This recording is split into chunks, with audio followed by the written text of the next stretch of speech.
Hi everyone and welcome back to Prefusion. तो हम start करेंगे अपना लेक्चर 5 ऑफ नेटवर्क थ्योरी। तो ये वाला लेक्चर बेसिकली कंटिन्यूड वर्जन होगा पिछले लेक्चर का, जहाँ पे हमने कुछ असाइनमेंट सवाल सॉल्व किए थे। तो यहाँ पे भी वही असाइनमेंट 1 के सवाल और भी थे, तो वो भी सॉल्व करेंगे। और फिर से मैं बताना चाहता हूँ, मैंने पहले भी बताया है कि अगर आपको लग रहा है कि सर सवाल थोड़े से डिफ़िकल्ट लग रहे हैं असाइनमेंट के सवाल, तो एक्चुअली लगने चाहिए, क्योंकि मैंने डिफ़िकल्ट सवाल ही चूज़ किया है असाइनमेंट्स के लिए। ठीक है, तो अगर आपको डिफ़िकल्ट लग रहा है तो बिल्कुल भी टेंशन लेने की कोई बात नहीं है, डिफ़िकल्ट लगेंगे।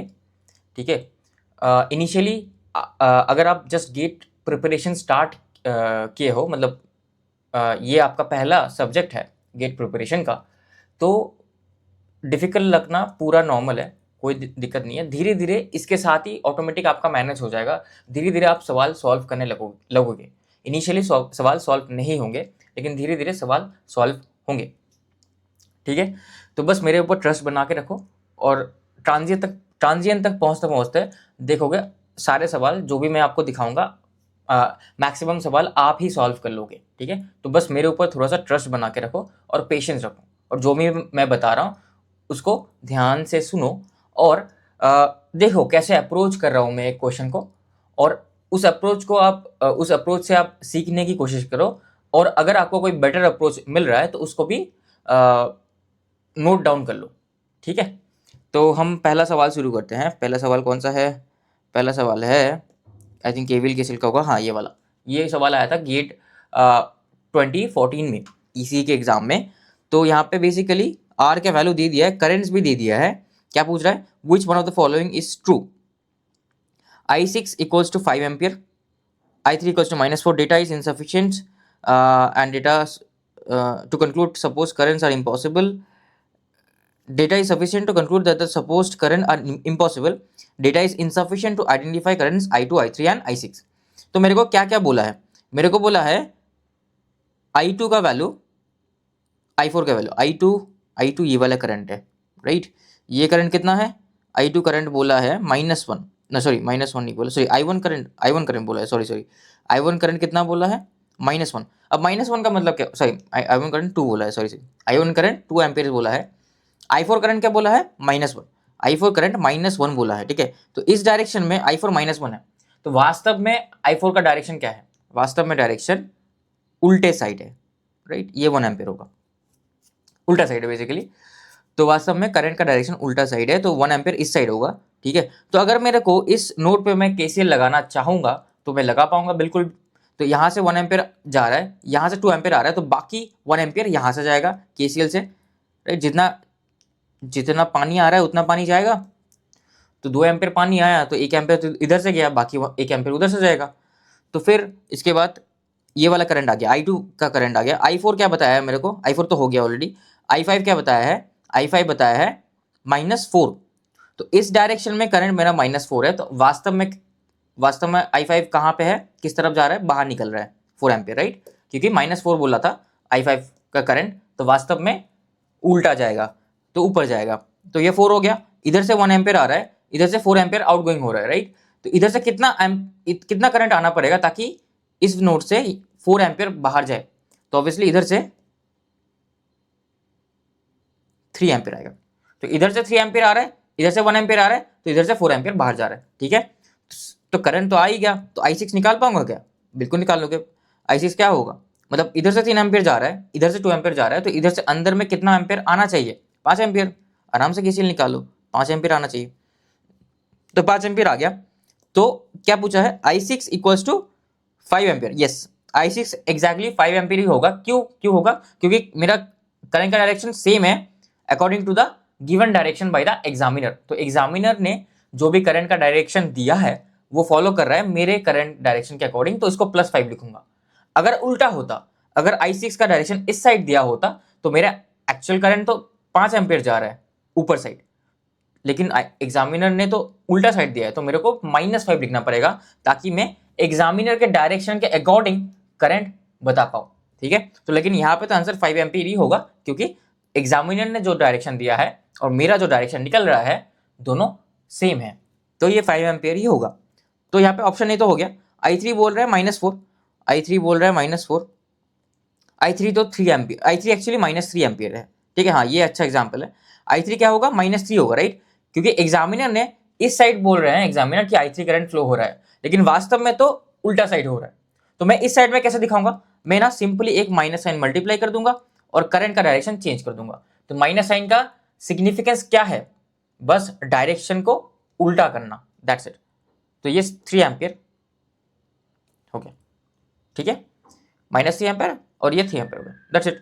तो ठीक है, ये हो गया आंसर। तो फिर data is sufficient that the suppose current and impossible, नहीं इम्पॉसिबल तो नहीं है, सब पॉसिबल करंट है, यहाँ पे कोई भी लॉ वायोलेट नहीं हो रहा, सारे लॉस हो रहे हैं, मतलब वैलिड है। Data is insufficient to identify currents I2 I3 I6, नहीं सारे करंट्स मैंने निकाल दिए, I2 भी निकाल दिया, I2 क्या होगा 1 एम्पियर होगा, सेम डायरेक्शन, I3 -3 होगा बता दिया, I6 +5 होगा, ठीक है। तो डेटा इनसफिशिएंट तो नहीं है ये सवाल, मतलब हाँ, इस सवाल का आंसर ऑप्शन ए होगा। तो अब नेक्स्ट सवाल पे चलते हैं, इस सवाल पे, for the network shown currents I1 I2 I3, तो I1 I2 I3 का करंट क्या होगा। तो अगेन सिंपल KCL के कॉन्सेप्ट से चलेंगे, राइट। तो देखो I1 निकालना है, तो मेरे को इस नोट पे KCL लगाऊंगा तो हो जाएगा। मेरे को दिख रहा है कि इस डायरेक्शन में -6 एम्पियर करंट फ्लो हो रहा है, लेकिन वास्तव में कौन से डायरेक्शन में होगा, उल्टे साइड में 6 एम्पियर, राइट। तो इस साइड में 6 एम्पियर करंट आ रहा है, इस साइड में 1 एम्पियर करंट जा रहा है, तो बाकी 5 एम्पियर करंट नीचे से जाएगा, राइट। जितना पानी आ रहा है उतना पानी जाएगा, तो 5 एम्पियर इधर हो गया, तो I1 का वैल्यू क्या हो गया, 5 एम्पियर हो गया, ठीक है। I1 का वैल्यू 5 एम्पियर हो गया। फिर I2 का वैल्यू निकालना है, तो फिर इधर पे अगर मैं कैसे लगाऊंगा, तो वास्तव में इधर से 6 एम्पियर जा रहा है, इस नोड से नीचे 2 एम्पियर आ रहा है, राइट। तो ऊपर से नीचे कितना एम्पियर आना पड़ेगा, 8 एम्पियर आना पड़ेगा, तभी 6 इधर से जाएगा, 2 इधर से जाएगा।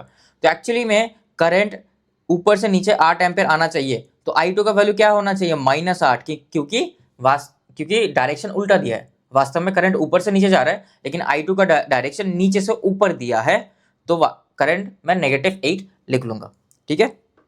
फिर I3, तो इधर से करंट कितना जा रहा है, 8 एम्पियर, राइट। वास्तव में इधर से करंट 8 एम्पियर जा रहा है, ये निकाल लिया आपने, ओके सॉरी,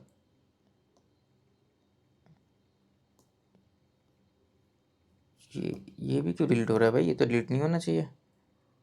अच्छा, पिक्चर सब कुछ डिलीट हो रहा है क्या, नहीं पिक्चर तो नहीं है, इमेज कैसे डिलीट हो रहा है पता नहीं।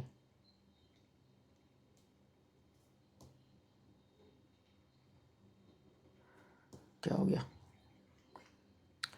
कुछ तो गड़बड़ है, ठीक है, एक सेकेंड के लिए लॉक करते हैं, आई थिंक अब डिलीट नहीं होगा, हाँ। तो इधर मैं क्या कर सकता हूँ, इधर मैं इस साइड पे करंट लिख सकता हूँ, कितना लिख सकता हूँ, 8 एम्पियर, ठीक है। तो करंट आ गया इधर 8 एम्पियर, कोई दिक्कत नहीं है।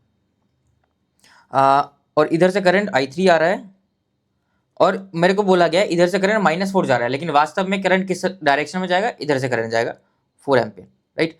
तो इधर से करंट 4 एम्पियर आ रहा है, इधर से करंट 8 एम्पियर जा रहा है, राइट, 4 एम्पियर आ रहा है, 8 एम्पियर जा रहा है, तो इधर से कितना आएगा, तो ये करंट प्लस ये करंट 8 एम्पियर हो जाएगा, राइट।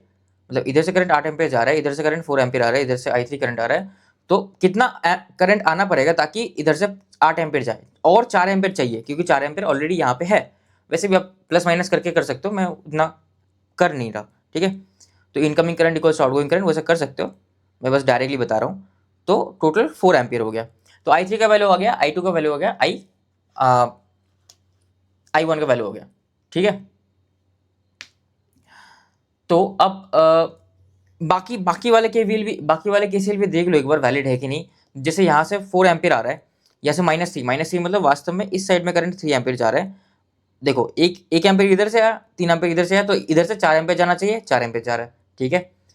तो बाकी सारे केवीएल आप मैच कर लोगे तो मैच करेगा, ठीक है। कुछ भी केवीएल आप मैच करोगे तो वो मैच करना चाहिए और वो करेगा, ठीक है। तो इस सवाल का आंसर ये होगा, ठीक है। I2 = -8, I1 = 5, I3 = 4। तो केसीएल वाले सवाल तो एकदम हलवा वाले होते हैं। अब केवीएल वाले करते हैं, ठीक है। केसीएल तो हो गया, अब केवीएल के करते हैं।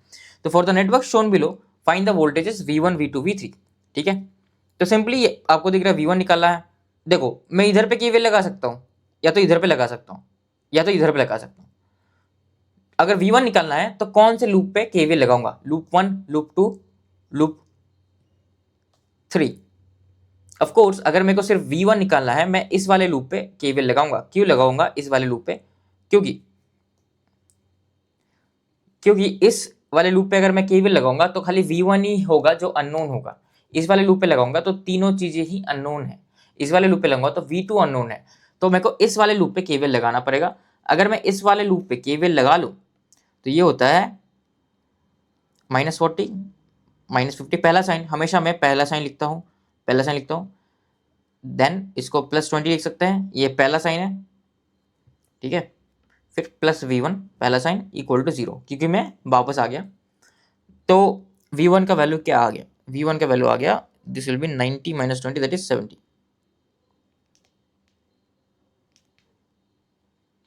70 वोल्ट, ठीक है। अब V2 निकालता है। V2 निकालने के लिए यहाँ से लूप करना पड़ेगा, ठीक है। तो यहाँ से लूप करेंगे तो ये आ गया। फिर से मैं पहला साइन चूज करूंगा। पहला साइन मेरे को ये मिलेगा जो कि है -20, पहला साइन +30,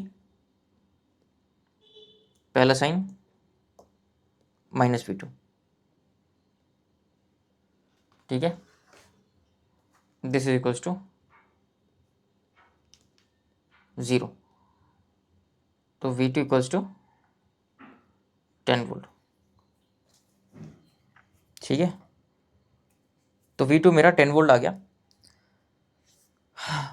और बाकी V1 का वैल्यू क्या होगा? सॉरी V3 का वैल्यू क्या होगा? तो मैं फिर इस वाले लूप पे केवीएल लगाऊंगा। अगेन पहला साइन -V1 माइनस, सॉरी ये +V2, ये हो गया +V3 इक्वल टू 0। तो V3 का वैल्यू क्या हो गया? V3 equals to V1 minus V2।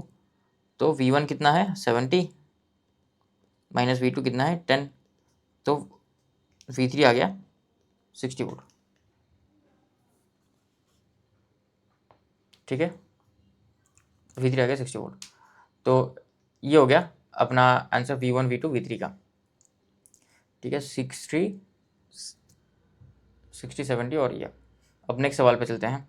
Power absorb और पावर डिलीवर का कॉन्सेप्ट फिर से रिवाइज करते हैं। तो डिटरमाइन द पावर एब्जॉर्ब और delivered by each element in the given circuit. तो यहाँ पे कोई एलिमेंट होगा जिसका वोल्टेज पता है, जिसका करंट नहीं पता, लेकिन करंट में निकाल सकता हूँ, ठीक है। करंट का डायरेक्शन क्या है? तो मेरे को दिख रहा है कि अगर इधर से 4 एम्पियर आ रहा है, इधर से 5 एम्पियर जा रहा है, तो इधर से कितना एम्पियर आना पड़ेगा? कितना पानी आना पड़ेगा? 9 एम्पियर, राइट। 9 आना पड़ेगा, तभी 4 और 5 होंगे, बाहर जाएंगे, नहीं तो नहीं पॉसिबल है। तो मेरे को क्या दिख रहा है? 2 वोल्ट सोर्स का, जो भी 2 वोल्ट सोर्स है, राइट, ये वोल्टेज सोर्स है 2 वोल्ट का। तो 2 वोल्ट वोल्टेज सोर्स का पावर एब्जॉर्ब हो रहा है या डिलीवर हो रहा है? 2 volt voltage source actually power absorb कर रहा है। क्यों? क्योंकि इसके पॉजिटिव टर्मिनल पे करंट इनकमिंग है, ठीक है। इसके पॉजिटिव टर्मिनल पे करंट इनकमिंग है, और ये करंट पॉजिटिव करंट, राइट। तो हमेशा ये देखना कि ये करंट पॉजिटिव होना चाहिए, तभी वो पावर एब्जॉर्ब करेगा, राइट। पॉजिटिव टर्मिनल पे करंट इनकमिंग है, और वास्तव में ये एक्चुअली प्रॉपर डायरेक्शन होना चाहिए। अगर मैं यहाँ पे -9 लिख लूँ, ठीक है, अगर मैं यहाँ पे -9 लिख लूँ, तो आप बोलोगे सर आप ना करंट का डायरेक्शन गलत लिखे हो। आप एक काम करो, -9 मेरे को अच्छा नहीं लगता, अब इसको काट दो, अपना डायरेक्शन चेंज कर दो। अब इसके हिसाब से आप देखो कि पावर एब्जॉर्ब हो रहा है कि डिलीवर हो रहा है। तो जब भी नेगेटिव नंबर कुछ आए, ठीक है, हमेशा ना ट्राई करना कि आप ना मतलब करंट का डायरेक्शन सही लिख रहे हो, ठीक है, या वोल्टेज का पोलैरिटी सही लिख रहे हो। अगर फिर भी आप अड़े हुए हो कि नहीं सर आप इसी से बताओ, इसी अगर ऐसा ही दिया है, तो ऐसे सिचुएशन पे मैं कैसे निकालूंगा पावर एब्जॉर्ब हो रहा है कि डिलीवर हो रहा है? तो आप मान लो, ठीक है, मान लो, हाँ ठीक है, यही डायरेक्शन है, और ठीक है मान लो कि करंट इनकमिंग है, ठीक है, पॉजिटिव टर्मिनल पे। तो मेरा पावर एब्जॉर्ब कितना आ रहा है? मतलब मैं बस एग्जांपल ले रहा हूँ, ठीक है, मतलब ये एक्चुअल आंसर नहीं है, एग्जांपल ले रहा हूँ। तो इसके हिसाब से पावर एब्जॉर्ब कितना है? वोल्टेज कितना है? 2। करंट कितना है मेरा? करंट है मेरा -9, जो भी करंट है बैठा दो यहाँ पे। तो कितना है पावर एब्जॉर्ब? कितना है? -18।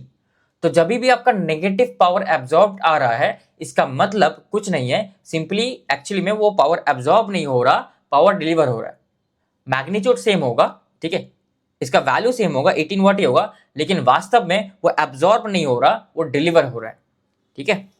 तो इस चीज पे जरा सा ध्यान रखना, समझ गए? ग्रेट। तो अच्छा, इधर पे एक चीज ना, एक चीज गड़बड़ हो गई एक्चुअली में, ये आई होना चाहिए, नहीं तो ये गड़बड़ हो जाएगा, ठीक है, ये आई होना चाहिए, नहीं तो ये गड़बड़ हो जाएगा, ठीक है। हाँ, क्योंकि मतलब ये डिपेंडेंट सोर्स है, राइट, ये किस तरीके का डिपेंडेंट सोर्स है, ये एक करंट कंट्रोल्ड वोल्टेज सोर्स है, करंट कंट्रोल्ड वोल्टेज सोर्स। क्यों? क्योंकि इस नेटवर्क का करंट इसको कंट्रोल कर रहा है, और ये कैसा टाइप का सोर्स है? वोल्टेज सोर्स है, ठीक है। तो मैंने आपको समझा दिया, अगर आपका पावर एब्जॉर्ब नेगेटिव आ रहा है, इसका मतलब है सिंपली वो पावर डिलीवर कर रहा है। अगर आपका पावर डिलीवर्ड नेगेटिव आ रहा है, इसका मतलब सिंपली वो पावर एब्जॉर्ब कर रहा है। तो यहाँ पे भी मैं लिख लेता हूँ कि if P absorb is less than 0, that simply means, उसका मतलब सिंपली है कि एलिमेंट इज डिलीवरिंग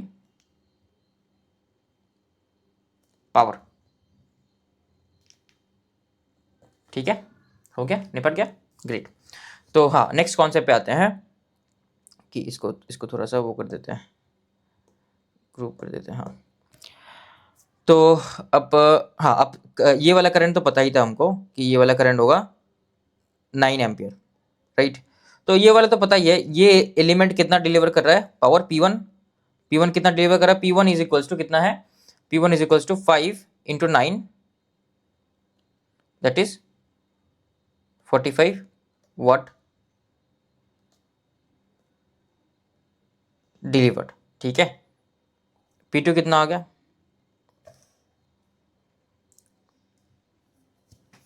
P2 कितना आ गया, P2 में करंट, देखो करंट एंटर कर रहा है पॉजिटिव टर्मिनल को, तो पावर एब्जॉर्ब करेगा, और एक voltage source power absorb deliver दोनों चीजें कर सकता है, ठीक है। वोल्टेज सोर्स के पास क्षमता है कि वो पावर एब्जॉर्ब भी कर सकता है, डिलीवर भी कर सकता है, लेकिन रेजिस्टेंस के पास वो क्षमता नहीं है, रेजिस्टेंस खाली पावर एब्जॉर्ब कर सकता है, ठीक है। तो रेजिस्टेंस खाली पावर एब्जॉर्ब करेगा, तो ये होगा 9 इंटू, ये तो वोल्टेज सोर्स था, 9 इंटू 2, ठीक है, तो ये हो जाएगा 18 वाट एब्जॉर्ब, ठीक है। फिर P3 निकालते हैं, ये बड़ा इंटरेस्टिंग है। P3 कितना होगा, तो इसका वोल्टेज कितना होगा, अगर मेरे को करंट पता है, इसका वोल्टेज कितना है, इसका वोल्टेज है 0.5, अच्छा ये गड़बड़ हो जाएगा फिर तो, अच्छा सॉरी, इसको ना, ये सवाल ही गलत हो जाएगा एक्चुअली ठीक है, सॉरी, ये सवाल ही गलत हो जाएगा, इसको 0.6 करना पड़ेगा, नहीं तो सवाल ही गलत हो जाएगा। क्यों गलत होगा, मैं समझा रहा हूँ, मतलब गलत क्या होगा कि यहाँ पे अगर मैं मान लो 0.5 ही लिख दूँ यहाँ पे, ठीक है, तो करंट कितना है, 5 इंटू 0.5 कितना होता है, 2.5। अब 2.5 ये बोल रहा है कि इसके क्रॉस में 2.5 वोल्टेज है, लेकिन सवाल में एक्चुअली में दिया है 3 वोल्टेज, ठीक है, मतलब सवाल में दिया है, तो सवाल ही गलत हो जाएगा। तो वैसा नहीं करना, तो इसको ना मतलब 0.6 करना है इसको, ठीक है, इसको थोड़ा सा ध्यान रखना है कि 0.6 कर देना है।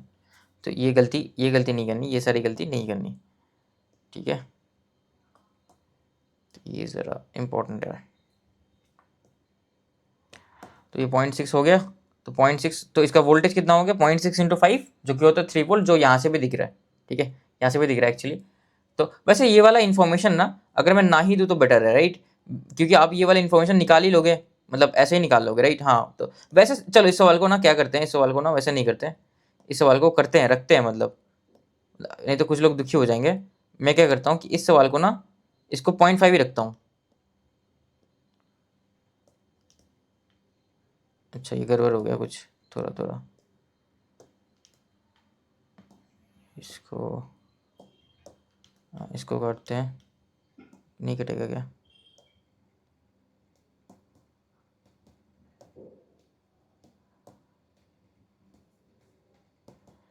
बहुत दिक्कत वाली बात है।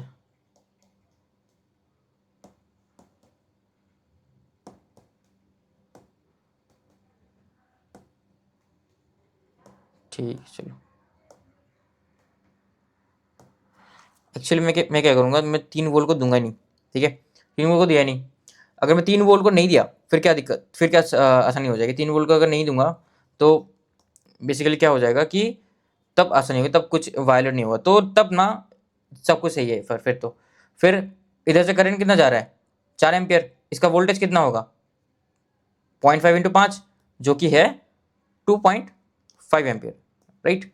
2.5 not ampere, sorry 2.5 volt, 0.5 into I 2.5 volt होगा, तो इसके क्रॉस में वोल्टेज 2.5 होगा, तो ये 2.5 हो गया वोल्टेज, ठीक है। तो इसके क्रॉस में वोल्टेज इतना है और इसके पॉजिटिव टर्मिनल पे 4 एम्पियर करंट आ रहा है, तो 2.5 इंटू 4 इज इक्वल्स टू 10 वाट, ठीक है। अब P4 क्या होगा, P4 क्या होगा, 2.5 वोल्टेज पता है, करंट कितना इनकमिंग है पता है 5, तो 12.5 इंटू 5 जो होता है, सॉरी 2.5 इंटू 5 होता है 12.5, तो जो कि 12.5 वाट है, ठीक है। इतना आ गया 5 इंटू ये 2.5 वोल्ट, ठीक है। हाँ, कुछ गड़बड़ तो नहीं कर रहा मैं, अच्छा गड़बड़ फिर से कर रहा हूँ। क्यों गड़बड़ कर रहा हूँ, क्योंकि ये वाला भी गलत हो जाएगा, राइट। ये वाला केवीएल भी तो गलत हो जाएगा इसके क्रॉस में।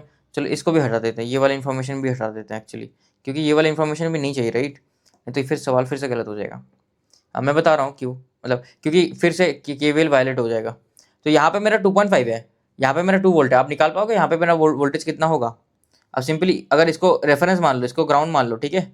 इसके रेस्पेक्ट में यहाँ पे वोल्टेज आपको दिख जाएगा, अगर नोड वोल्टेज मानोगे तो ये हो जाएगा 2 प्लस 2.5। तो इस पॉइंट का पोटेंशियल डिफरेंस, मतलब इस पॉइंट का potential with respect to ground हो जाएगा 4.5।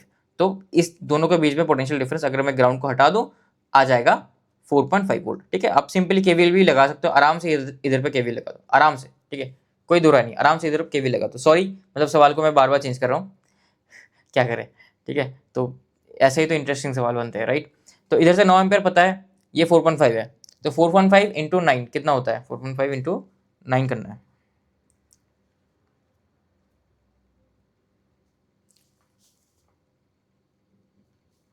जो कि है 40.5, ठीक है, 40.5। तो ये हो जाएगा 40.5।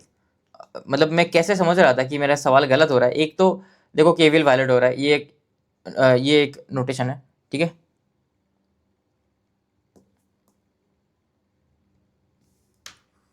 And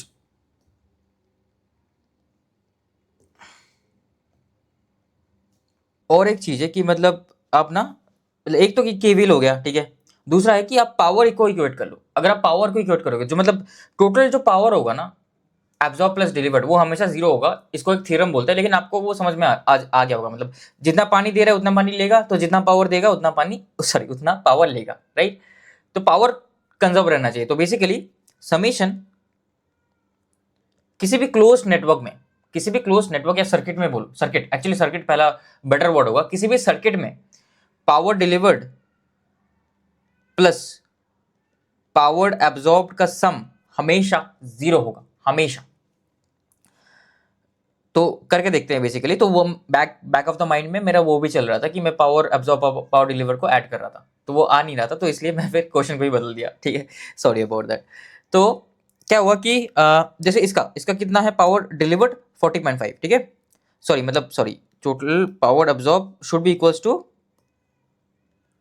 power delivered. टोटल जितना भी पावर डिलीवर किया है उतना पावर एब्जॉर्ब करेगा इस एक सर्किट में, ठीक है। प्लस नहीं, सॉरी एक्चुअली क्या होता है, पूरा फॉर्मूला होता है sum of all the powers is zero, ठीक है।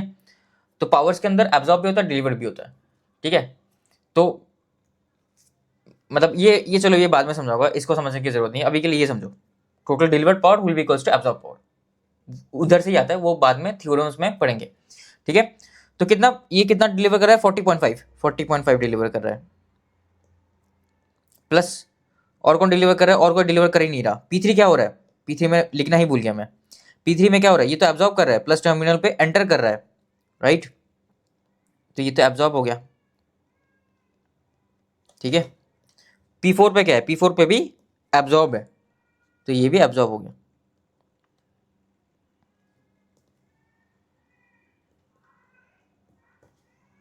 ठीक है। तो ये equals to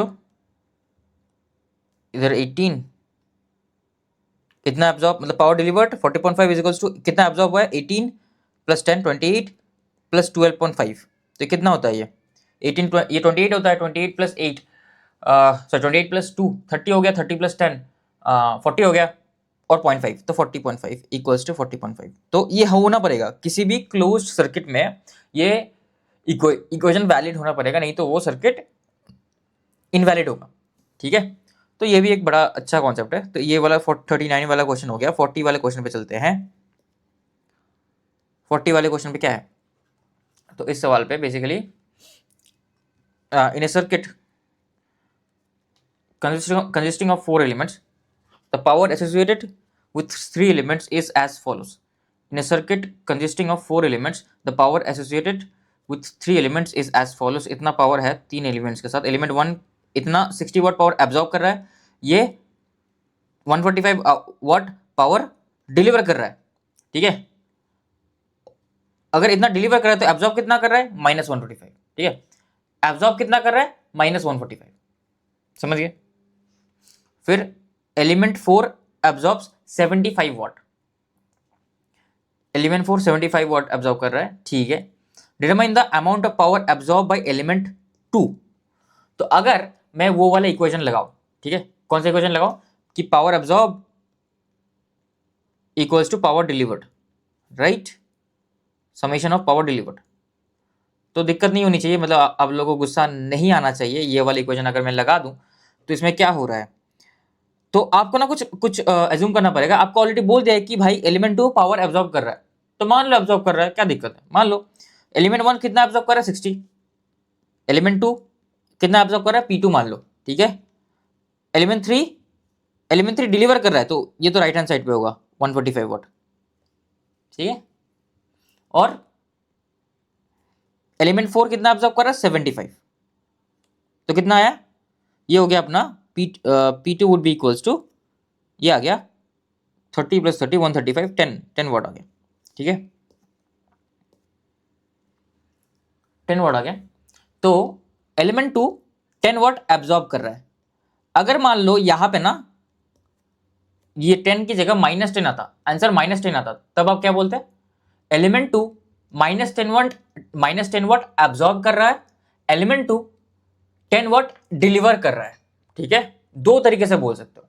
element 2 -10 watt absorb कर रहा है, अगर -10 आता है यहां पे, या तो आप बोल सकते थे एलिमेंट 2 +10 वाट डिलीवर कर रहा है, ठीक है। लेकिन अगर क्वेश्चन में डायरेक्टली पूछ लिया है कि हाउ मच पावर एब्जॉर्ब, तो आप -10 ही बोलोगे आंसर, ठीक है, क्योंकि वास्तव में तो एलिमेंट पावर डिलीवर कर रहा है, वास्तव में आपको पता है, मेरे को पता है, लेकिन एग्जामिनर ने क्या पूछा है? एग्जामिनर ने पूछा है एब्जॉर्ब, तो आप एग्जामिनर को बोलोगे कि देखिए सर, आपने एब्जॉर्ब पूछा है, वास्तव में वो डिलीवर कर रहा है, तो मैं आपको -10 बोलूंगा, ताकि आपको ये भी इंफॉर्मेशन मिले कि आप गलत हो। अरे भाई, एग्जामिनर को भी तो बोलना पड़ेगा तुम गलत हो, राइट। तो गलत कैसे बोलोगे? तुम तुम ईगो पे लोगे कि नहीं लोगे ना? तुम ईगो पे लोगे ना, मतलब अगर वो गलत पूछ रहे हैं तो तुम उनको बोलोगे ना भाई तुम गलत हो। तो गलत कैसे बोलोगे? बोलोगे भाई ये -10 है, +10 नहीं है, आपने एब्जॉर्ब पूछा है लेकिन एब्जॉर्ब नहीं कर रहा, डिलीवर कर रहा है, ठीक है। तो ऐसे उसको प्रूफ करोगे कि तुम गलत हो, ठीक है। तो उसने एब्जॉर्ब पूछा है तो आप एब्जॉर्ब ही बोलोगे अगर -10 आया आंसर, ठीक है। अगर यहाँ पे -10 आता तो आप बोलते भाई तुम गलत हो, एक्चुअली में तो वो डिलीवर कर रहा है, लेकिन -10 बताओगे एग्जामिनर को, ताकि उसको समझ में आ जाए कि वो गलत है, ठीक है। लेकिन इस क्वेश्चन में क्या आ रहा है आंसर? 10 वाट। इस क्वेश्चन में +10 आ रहा है, तो इस क्वेश्चन में एग्जामिनर तो सही है, ठीक है, उन्होंने सही बताया कि एक्चुअली में एलिमेंट 2 तो एब्जॉर्ब ही कर रहा है। लेकिन अगर -10 आता तो फिर कैसे करते आंसर, उसके बारे में मैंने बात किया कुछ देर पहले, ठीक है। आई होप कंफ्यूजन नहीं हुआ यहाँ पे। तो नेक्स्ट वाले सवाल पे चलते हैं। 40 हो गया, 41, ठीक है। तो 41 सवाल, a resistor absorbs an instantaneous power of 30 cos square t. A resistor absorbs an instantaneous power of 30 cos square t milliwatt when connected to a voltage source Vt equals to 15 cos t. ठीक है, तो instantaneous power बता दिया, voltage बता दिया register के cross में, the current through the resistor and its resistance value would be. तो वोल्टेज पता है, पावर पता है, तो करंट निकाल पाऊंगा. Simple formula V I P, right, V T into I T will be equals to P T. तो instantaneous मतलब टाइम के रेस्पेक्ट में, राइट. तो इंस्टेंटेनियस वोल्टेज पता है, इंस्टेंटेनियस पावर पता है, तो करंट तो आराम से निकल जाएगा. करंट क्या होगा, instantaneous current would be instantaneous power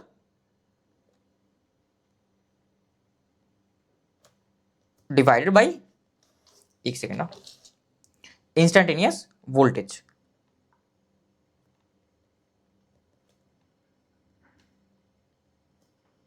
तो ये हो जाएगा 2 cos t. ठीक है,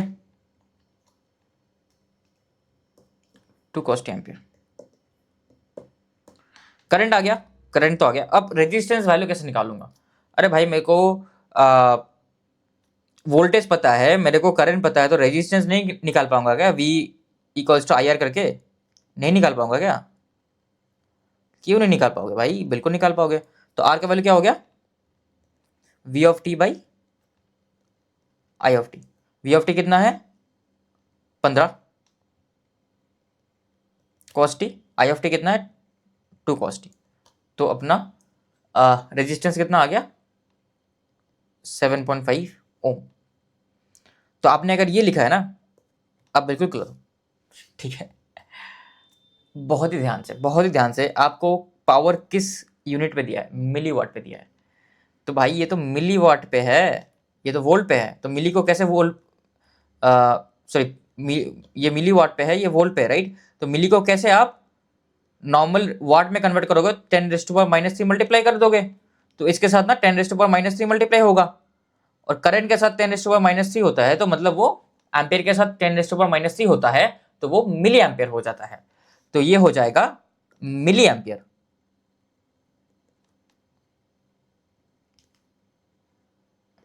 ठीक है, ये हो गया मिली एम्पियर. तो यहां पे आ गया मिली एम्पियर.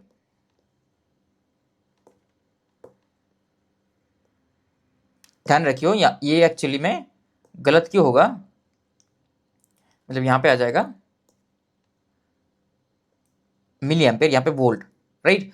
तो मतलब 10⁻³ नीचे है, राइट. तो इसको मैं अगर सही से लिखूं तो ये हो जाएगा 15/2 इंटू 10⁻³ अगर मैं एम्पियर्स में कन्वर्ट करूं.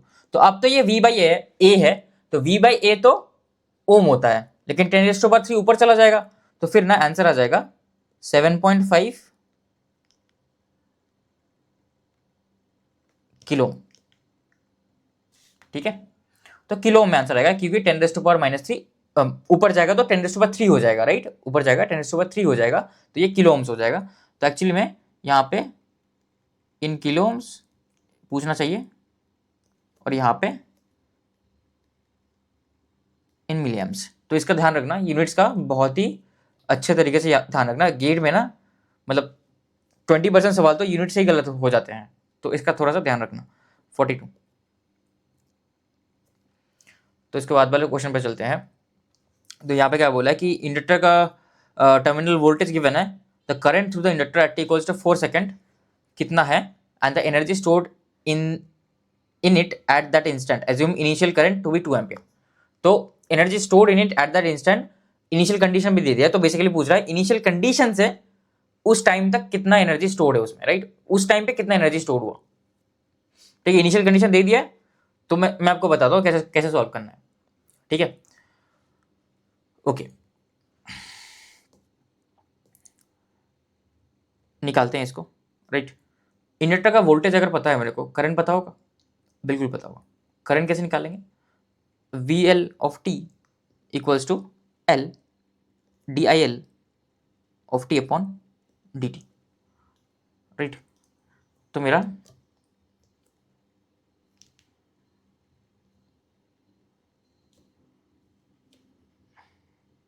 DIL को मैं इंटीग्रेट कर सकता हूँ किसी इनिशियल टाइम से, right, IL of 0 initial time से इंटीग्रेट कर रहा हूँ। DIL को मैं एक टाइम इनिशियल ले रहा हूँ, t = 0 ले रहा हूँ, क्योंकि मेरे को t = 0 का कंडीशन दिया है, to some random time t, ठीक है, random time IL of t तक इंटीग्रेट कर रहा हूँ। मतलब कुछ रैंडम टाइम t पे मेरा करंट का वैल्यू क्या है, IL ऑफ t, और t = 0 पे मेरा करंट का वैल्यू क्या है, I0। मैं 0 से स्टार्ट क्यों किया, क्योंकि मेरे को 0 का इन्फॉर्मेशन गिवन है, 0 के पहले का इन्फॉर्मेशन नहीं गिवन है, तो मैं 0 के पहले के इन्फॉर्मेशन को इग्नोर मान रहा हूं, ठीक है। फिर राइट हैंड साइड पे कैसे इंडिकेट करूंगा, मतलब इसको एक्चुअली मैं dt को एक्चुअली लेफ्ट हैंड साइड पे लेके गया, तो ये हो जाएगा 1/L इंटीग्रेशन t 0 से स्टार्ट किया और कोई रैंडम टाइम t तक गया, t कुछ भी हो सकता है, 1 second, 2 second, 3 second, 1000 second, 10,000 second, 1,00,000 second, 1,000,000 second, कुछ भी हो सकता है, ठीक है। और फिर VL ऑफ t को इंटीग्रेट कर दिया dt के साथ।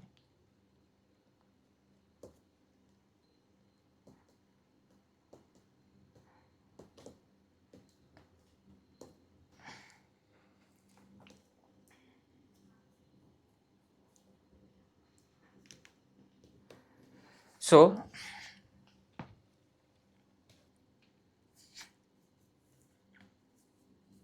यहां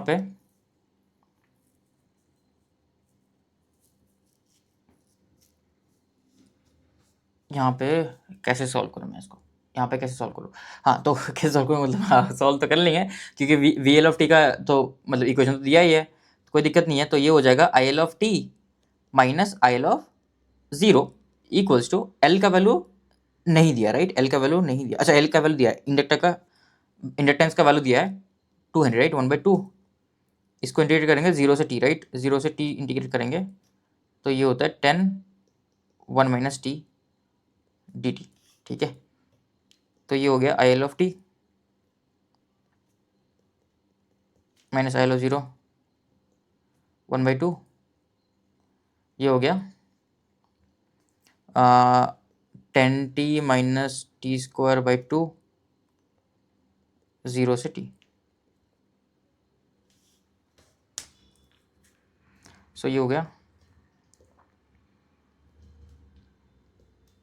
IL of t equals to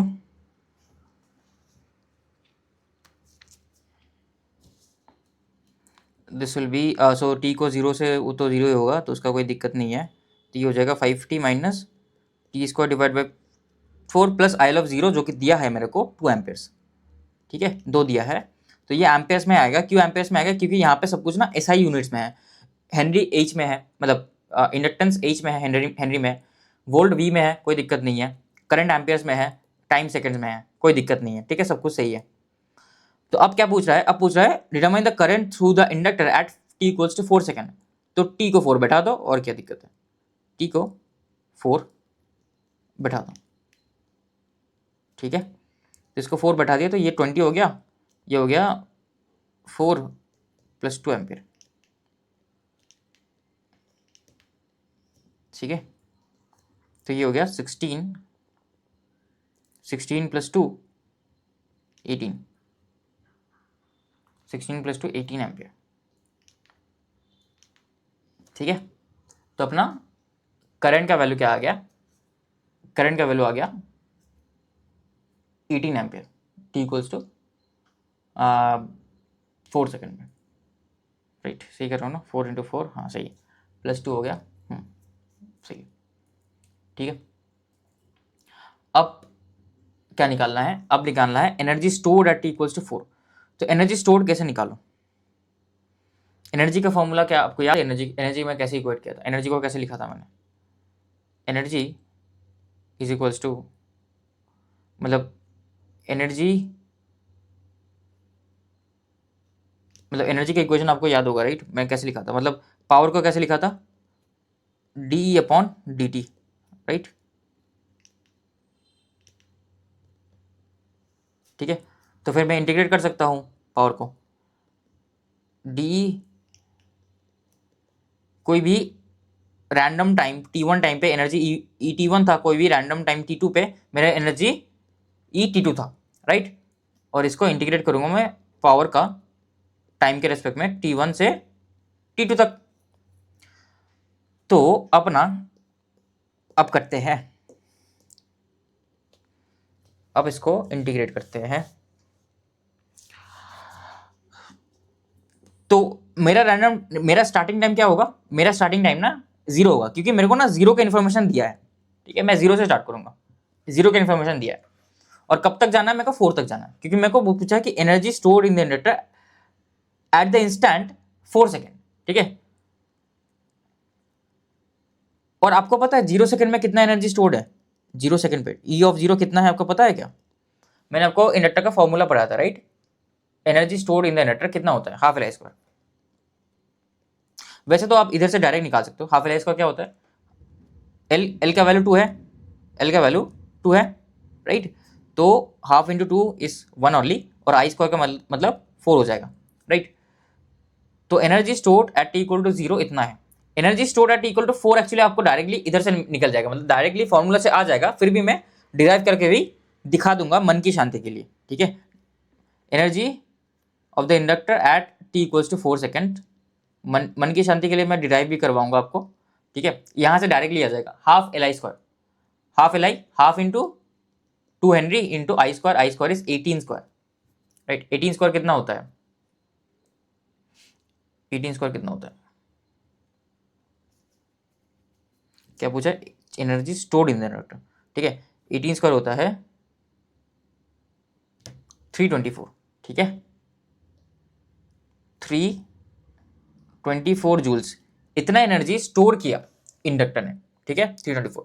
तो अगर ये क्वेश्चन है the energy stored in the inductor eight that instant, तो इसका आंसर होगा 324 जूल्स। ठीक है, अगर क्वेश्चन में ये पूछ रहा है कि change in energy in the first 4 seconds, फिर ना आंसर क्या होगा, फिर ना आंसर इन दोनों का डिफरेंस होगा।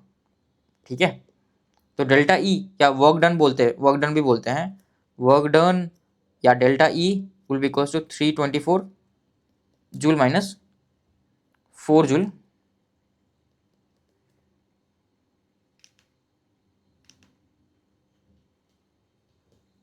That is equals to 320 joule. ठीक है, 320 जूल, राइट? तो आप इधर से भी निकाल सकते हो, इस वाले फॉर्मूला से भी बिल्कुल निकाल सकते हो, बिल्कुल आ जाएगा, कोई दिक्कत नहीं है, मतलब कर लेना बेसिकली। मतलब मैंने डेराइव करवाया था, आपको आंसर ऐसा आएगा, राइट? हाफ एल ऐसा आएगा I of T1 square I of T2 square minus half L, मतलब ये कर लिया था, राइट? मैं फिर से बार बार नहीं करना चाहता, मतलब बाकी लोग बोर हो जाएंगे। आई स्क्वायर इंटू T1, राइट? यहाँ पे आ जाएगा, मतलब डेरिवेशन करवाया था, यहाँ से आ जाएगा आंसर, क्या आएगा? Change in energy. और ई ऑफ T1 आपको ऑलरेडी पता है, यहाँ से निकल जाएगा, राइट? मतलब बेसिकली ई ऑफ T1 ये है, ई ऑफ T2 ये है, तो डिफरेंस एनर्जी का निकल जाएगा। और डायरेक्टली आप इस एनर्जी को निकालना चाहते हो तो इससे इक्वेट करोगे इसको, और इससे इक्वेट करोगे इस वाले को, तो आपका उस पर्टिकुलर इंस्टेंट पे एनर्जी भी आ जाएगा, उस पर्टिकुलर इंस्टेंट पे क्या एनर्जी स्टोर्ड है इंडक्टर में। ठीक है, तो ऐसे निकाल सकते हो। नेक्स्ट सवाल करते हैं, ये वाला क्या था 42, तो ये 43 हो जाएगा। ठीक है, तो the power dissipated in the 1 ohm resistor पूछ रहा है, तो बड़ा ही सिंपल है, मतलब ये पूरा ही पैरेलल सर्किट है। तो मेरे को दिख रहा है अगर यहाँ से 2 एम्पेयर जा रहा है, यहाँ से 4 एम्पेयर आ रहा है, तो यहाँ से कितना एम्पेयर जाएगा, यहाँ से जाएगा 2 एम्पेयर, राइट? 4 एम्पेयर यहाँ से आ रहा है, 2 एम्पेयर यहाँ पे जा रहा है, तो बाकी 2 एम्पेयर इधर से आएगा। ठीक है, हो गया काम खत्म। ये वाला थोड़ा सा मुश्किल है, ठीक है, इधर ना बहुत सारी चीज़ें हो रही हैं, थोड़ा सा भाई मुश्किल है इसको। 1 ओम रजिस्टर में कितना एनर्जी डिसिपेट किया ये पूछ रहा है, राइट? कैसे निकालो कैसे निकालो कैसे निकालो? तो आप क्या कर सकते हो ना, आप ना ऐसे मत करो, आप ना इसको सिंप्लीफाई करो। मतलब इतने सारी चीज़ें हैं, इतने सारी चीज़ें मेरे को अच्छी नहीं लगती, राइट? मैंने आपको कुछ सिंप्लीफिकेशन समझाया है, तो इसको सिंप्लीफाई करो। कैसे करोगे सिंप्लीफाई? पहले ना आप इस करंट सोर्स को ना बाएं तरफ लेके आओ। मतलब बस मेरे को बताना आप गुस्सा हुए हो कि नहीं हुए हो। मतलब अगर मैं ये चीज़ करता हूँ इस सर्किट में, थोड़ा सा छेड़छाड़ करता हूँ, तो आपको मतलब ये बुरा लगा कि अच्छा लगा, ये बताओ पहले। मतलब आप गुस्सा हो गए कि नहीं हुए, मतलब कमेंट में नीचे बताओ, हाँ सर मैं गुस्सा हो गया, या तो बताओ नहीं सर आई एम फाइन, मतलब आप जो कर रहे हो ठीक है, मतलब इससे मैं गुस्सा नहीं हुआ। तो अगर ये मैं करता हूं तो मेरे आंसर में कुछ चेंज होगा क्या? नहीं होगा। क्यों नहीं होगा? क्योंकि ना मैं छेड़छाड़ 3 एम्पियर पे कर रहा हूं, 1 ओम पर नहीं कर रहा। 1 ओम को ना जिस पे मेरे को करंट वोल्टेज निकालना है उसके साथ मैं कोई छेड़छाड़ नहीं करूंगा, ठीक है। बाकी चीजों के साथ मैं छेड़छाड़ कर सकता हूं। मतलब सोच लो कि एक बहुत ही क्या बोलते हो, आपके टीचर है जो अभी करंट सेमेस्टर आपका ले रहे हैं, राइट। करंट सेमेस्टर ले रहे हैं, वो पढ़ा रहे हैं आपको करंटली। तो आप ना उनके साथ ज्यादा छेड़छाड़ नहीं करोगे। जिन्होंने आपको ऑलरेडी पढ़ा दिया है पिछले सेमेस्टर वाले, आपको पता है वो और पढ़ाएंगे नहीं, तो उनके साथ आप कुछ भी करो, कोई दिक्कत नहीं है, ठीक है। तो सिमिलर केस ऐसा ही है, मैं 1 ओम के साथ कुछ छेड़छाड़ नहीं करूंगा, मैं इस 3 एम्पियर को इधर लेके आ जाऊंगा। तो इन तीनों करंट सोर्स को मैं एक करंट सोर्स में रिप्लेस कर सकता हूं, हाँ या ना। और इसको मैंने सिखाया है कैसे रिप्लेस करते हैं, हाँ या ना, बिल्कुल सिखाया है। तो ये 4 एम्पियर और 3 एम्पियर दोनों एक साथ ऊपर जा रहे हैं, तो दोनों को ऐड करूंगा तो ये 7 एम्पियर होता है, और इधर से 2 एम्पियर नीचे जा रहा है। तो एक्चुअली में कितना करंट ऊपर जा रहा है? एक्चुअली में करंट मेरा 5 एम्पियर ऊपर जा रहा है। क्यों जा रहा है? क्योंकि 4 + 3 7 आ गया, ठीक है। बाकी 2 एम्पियर नीचे जा रहा है, तो ये माइनस होगा क्योंकि इसका डायरेक्शन ऑपोजिट है, तो इसलिए ये नेगेटिव होगा। तो एक्चुअली में ये 5 एम्पियर है, ठीक है।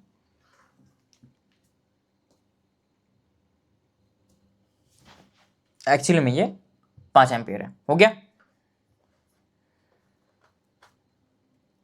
अब मैं इन तीनों रजिस्टर को सिंप्लीफाई कर सकता हूं, हाँ या ना? बिल्कुल कर सकता हूं, क्यों नहीं कर सकता? बिल्कुल कर सकता हूं, राइट। तो आराम से कर लेते हैं। तो यहाँ पे ये 4 ओम है, 3 ओम है, 2 ओम है, तो इसको आराम से सिंप्लीफाई कर लेते हैं। तो मेरा आर मतलब इन तीनों को मैं एक साथ एक रजिस्टर में चेंज कर रहा हूं। कैसे करूंगा? ये तीनों पैरेलल में कनेक्टेड है, तो 1/R इक्विवेलेंट क्या हो जाएगा? 1/R1 + 1/R2 + 1/R3। तो इसको डायरेक्टली मैं अगर सॉल्व करूं, 1/4 + 0.5 + 1/3, ठीक है। तो इसका इन्वर्स ले लूं तो मेरा R इक्विवेलेंट आ रहा है 0.923 ओम, ठीक है। 0.923, ठीक है। तो इसको मैं रिप्लेस कर सकता हूं एक रेजिस्टेंस से, दैट इज 0.923 ओम, ठीक है।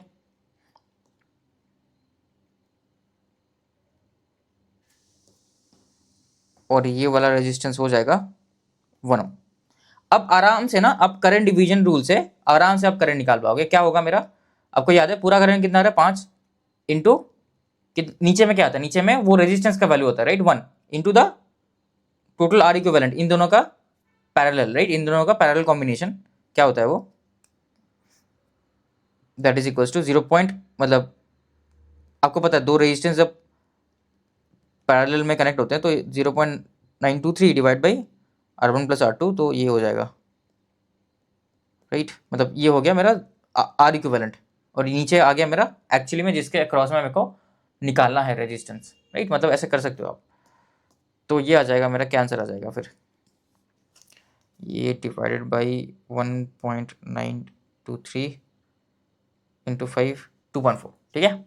तो मेरा आ गया 2.4 एम्पियर्स। तो क्या पूछा है मेरे को पूछा है पावर डिसिपेटेड, राइट। तो करंट आ गया, तो पावर डिसिपेटेड तो आराम से आ जाएगा, राइट। मतलब करंट निकालने का एम यही था कि मेरे को पावर डिसिपेटेड निकालना है। तो पावर डिसिपेटेड हो जाएगा I²R, तो 2.4 whole square into R. R का वैल्यू कितना है? 1 ओम, राइट। तो ये 5.76 आ गया मेरा power dissipated.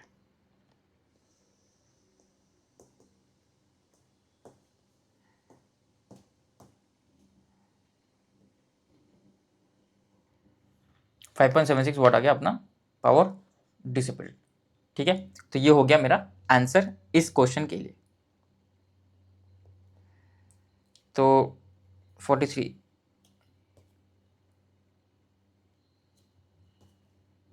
44, right. Determine the value of Vx and Ix, ठीक है। Vx और Ix का वैल्यू निकालो। तो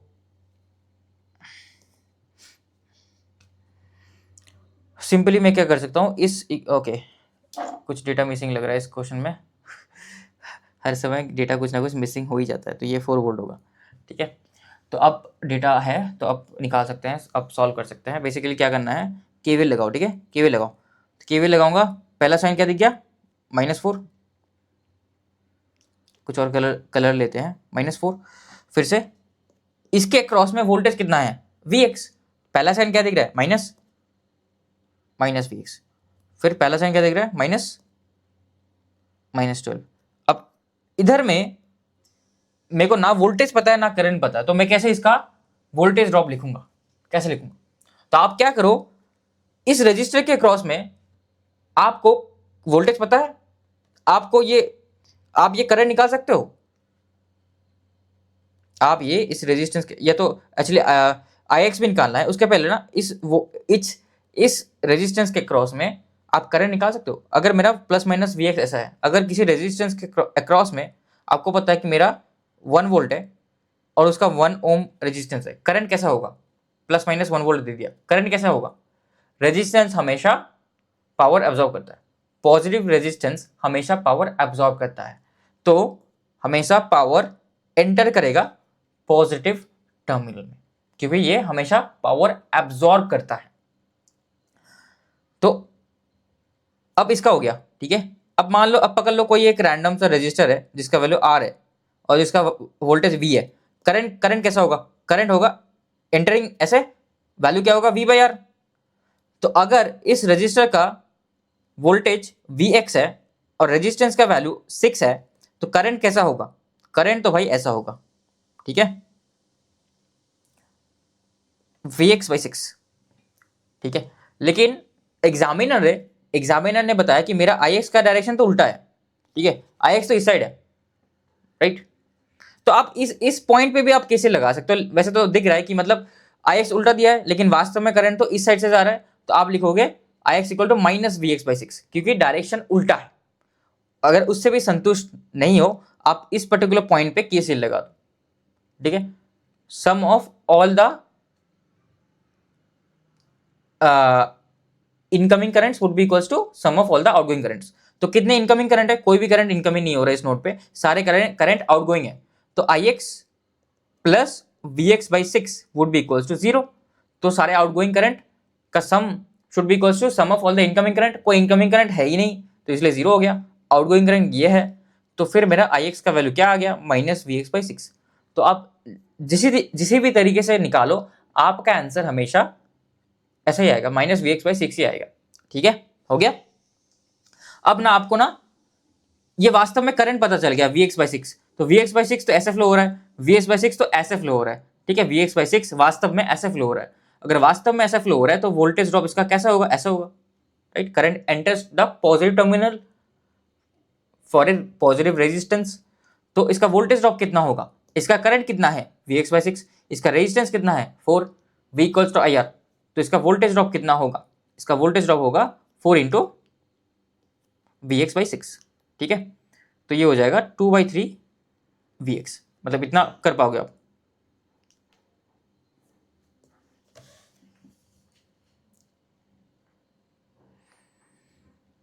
ठीक है, तो फिर इसका केवीएल लगाते हैं।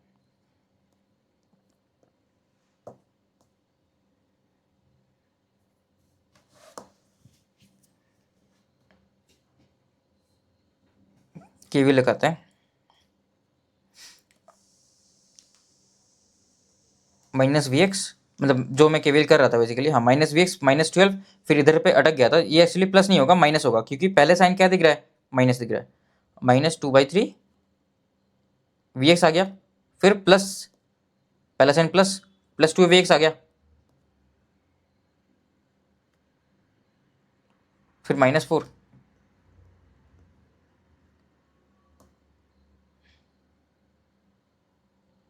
That is equals to 0।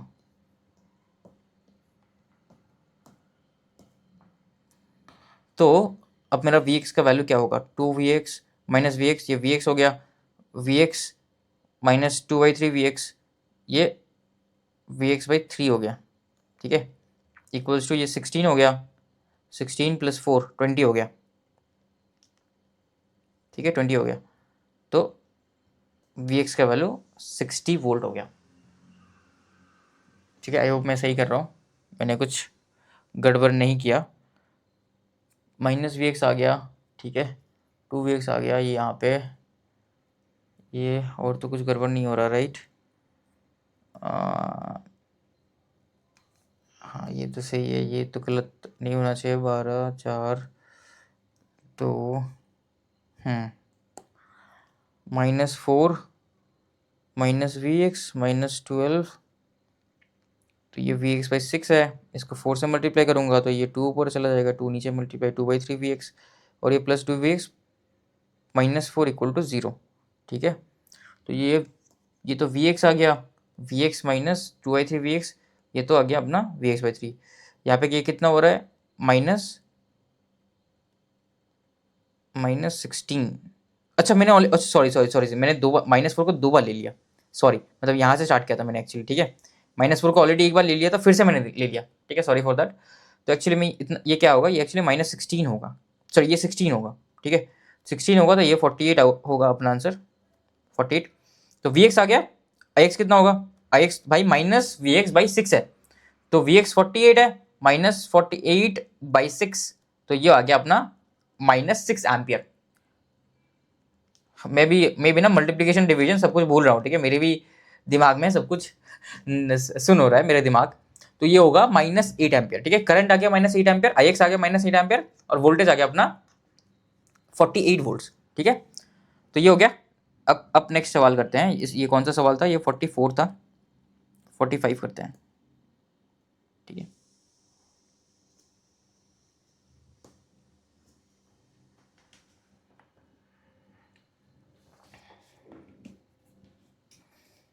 -45 करते हैं। ये आ गया -10 + Vx +4। ठीक है, तो Vx निकालना है, तो Vx आराम से निकाल पाएंगे। इधर KVL लगा लेते हैं, इधर का KVL लगा लेता हूँ, तो ये आ गया -10।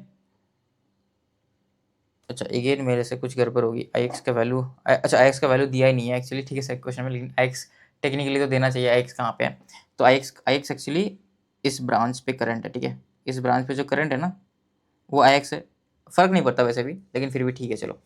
तो ये -10 से स्टार्ट किया, प्लस Vx +4 = 0, तो Vx का वैल्यू क्या हो गया, Vx का वैल्यू हो गया 6 वोल्ट। ठीक है, फिर इधर पे KVL लगा लिए, इधर पे KVL लगा लिए, तो ये हो जाएगा -4 + 16 + 3Ix। ये क्या है मेरा, ये है मेरा करंट कंट्रोल करंट सोर्स, तो ये भी एक डिपेंडेंट सोर्स है राइट, = 0 कर लिया।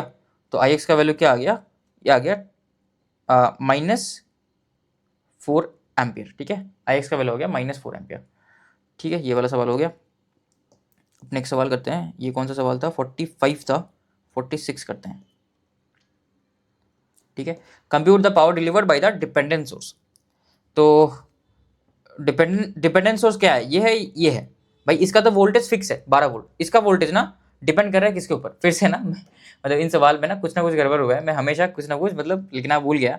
तो यहाँ पे मेरा Vx है मेरा डिपेंडेंट वैल्यू राइट, तो हमेशा भूल जाओ कुछ ना कुछ पे, तो ये होगा Vx मेरा। तो आपको निकालना पड़ेगा power delivered by the dependent source.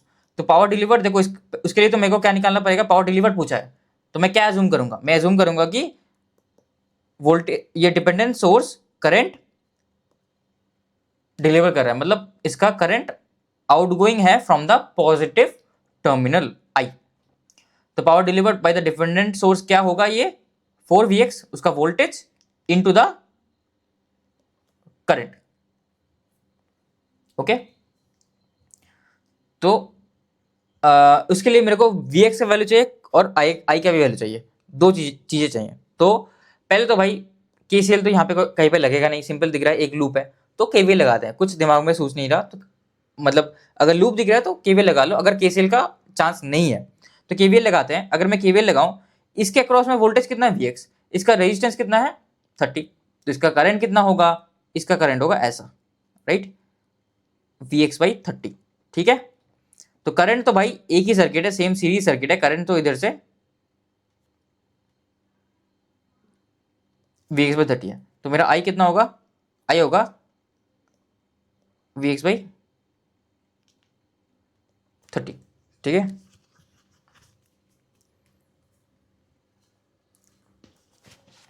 आई कितना होगा वी एक्स बाई 30। अब आई आ गया, ठीक है। तो आराम से अब मैं केवीएल वीवीएल लगा सकता हूँ आराम से, कोई दिक्कत वाली बात नहीं है। तो ये हो जाएगा माइनस वी एक्स माइनस 12, इस पे ड्रॉप कितना है, करंट ऐसे जा रहा है राइट, तो ड्रॉप ऐसा कुछ होगा, plus minus V X by 30 current है मेरा, रेजिस्टेंस कितना है 15, तो current into resistance will be voltage, तो वी एक्स बाई 30 इंटू 15 क्या है मेरा V X by 2, V X by 30 into 15 V X by 2 है, ठीक है। तो पहला साइन क्या है माइनस, तो ये माइनस होगा वी एक्स बाई 2, ठीक है। देन प्लस 4vx, ठीक है। तो ये 0 हो गया, तो इससे मेरा आंसर आ जाएगा 3vx minus V X by 2, जो हो गया 2.5vx, बेसिकली 5/2vx, ठीक है, इज इक्वल्स टू 12। तो इससे मेरा vx आ गया 24/5, तो 24/5 4.8, तो vx का वैल्यू आ गया 4.8 वोल्ट्स। तो मेरा करंट भी आ जाएगा, करंट कितना है, करंट vx बाई 30 है, तो ये 4.8/30 हो जाएगा। मेरा पावर कितना हो जाएगा, पावर हो जाएगा मेरा, पावर डिलीवर्ड हो जाएगा मेरा, सब कुछ पॉजिटिव है यहाँ पे, vx भी पॉजिटिव है और ix भी पॉजिटिव है, तो कोई दिक्कत वाली बात ही नहीं है, ठीक है, दोनों ही पॉजिटिव है। अगर कोई भी एक नेगेटिव आ जाता तो आप ना यहाँ पे नेगेटिव, मतलब उसको नेगेटिव साइन के साथ ही लिखते, आप बोलते कि मेरा तो भाई पावर डिलीवर्ड नेगेटिव आ रहा है, एग्जामिनर ने डिलीवर्ड पूछा है, मेरा तो भाई नेगेटिव कुछ आ रहा है, ठीक है, तो एग्जामिनर को बता दो भाई तुम गलत हो। अब अगर आपको पावर एब्जॉर्ब पूछता तो ना फिर मैं इसका डायरेक्शन कुछ और लेता, फिर मैं स्टार्टिंग से ही इसका डायरेक्शन उल्टा लेता, ठीक है। एग्जामिनर ने क्या पूछा है उसके हिसाब से मैं अपना डायरेक्शन चूज कर लूंगा, ताकि फाइनल आंसर में मेरे को कोई दिक्कत ना हो, डायरेक्टली जो पूछा है वही आंसर में आए। अगर नेगेटिव में आएगा वोल्टेज और करंट, तो डायरेक्टली पावर भी यहाँ पे नेगेटिव आएगा। अगर दोनों नेगेटिव आ गए, दोनों नेगेटिव आ गए, दोनों ऑपोजिट आ गए, फिर तो भाई आंसर पॉजिटिव आ जाएगा। क्यों, क्योंकि वोल्टेज भी नेगेटिव है, करंट भी नेगेटिव है, -1 इंटू -1 प्लस होता है। क्यों हो रहा है ऐसा, क्योंकि दोनों नेगेटिव आ गए, मतलब ये जो प्लस माइनस दिया है ये भी गलत दिया है, ये भी उल्टा हो जाएगा, और ये करंट का जो डायरेक्शन है ये भी उल्टा हो जाएगा, ये भी ऐसा हो जाएगा। तो इस सिनेरियो पे भी मेरा करंट पॉजिटिव टर्मिनल से लीव कर रहा है, इस सिनेरियो पे भी मेरा करंट पॉजिटिव टर्मिनल से लीव कर रहा है, तो दोनों सिनेरियो पे ही करंट पॉजिटिव टर्मिनल से लीव कर रहे हैं, तो आंसर तो भाई पॉजिटिव आएगा पावर डिलीवर्ड के केस में, क्योंकि दोनों सिनेरियो पे ही पावर डिलीवर हो रहा है, पावर एब्जॉर्ब नहीं हो रहा, डिलीवर हो रहा है। क्योंकि दोनों नेगेटिव आ गए, दोनों के साइन पलट गए, पावर डिलीवर पॉजिटिव आ गया। ऐसा बोलते हैं ना कि दो गलत चीज मिलके सही कर देता है कुछ, तो ऐसा ही हो रहा है यहाँ पे, ठीक है। तो आई होप आप समझ गए होगे, मतलब साइन का चक्कर, ठीक है। तो यहाँ पे तो बड़ा ही सिंपल है, मेरा वोल्टेज भी पॉजिटिव आ रहा है, ठीक है, और मेरा करंट भी पॉजिटिव आ रहा है, ये आ गया 4.8/30, तो वोल्टेज पॉजिटिव है 4.8/30 इंटू करंट भी पॉजिटिव है 4.8/30, तो square divide by 30, that is equals to 0.768 watt, ठीक है, that is equals to period watt, ठीक है। तो ये होगा मेरा आंसर, इतना पावर वो डिलीवर कर रहा है, नहीं राइट, रॉन्ग। क्यों, क्योंकि आप भूल गए इसका वोल्टेज Vx नहीं है भाई, Vx तो ये वैल्यू है, इसका वोल्टेज वास्तव में कितना है, वोल्टेज तो 4 इंटू Vx है, तो ये भी मत भूलो, ठीक है। तो आपको ना 4 इंटू Vx करना पड़ेगा, ये चीज भी ध्यान से रखियो, मतलब डिपेंडेंट सोर्स के केस में थोड़ा सा सतर्क हो जाओ, ठीक है। तो 4 इंटू Vx होगा, तो इसको 4 से मल्टीप्लाई करना पड़ेगा, तो 4 से अगर मैं मल्टीप्लाई कर लूँ कितना आएगा मेरा आंसर,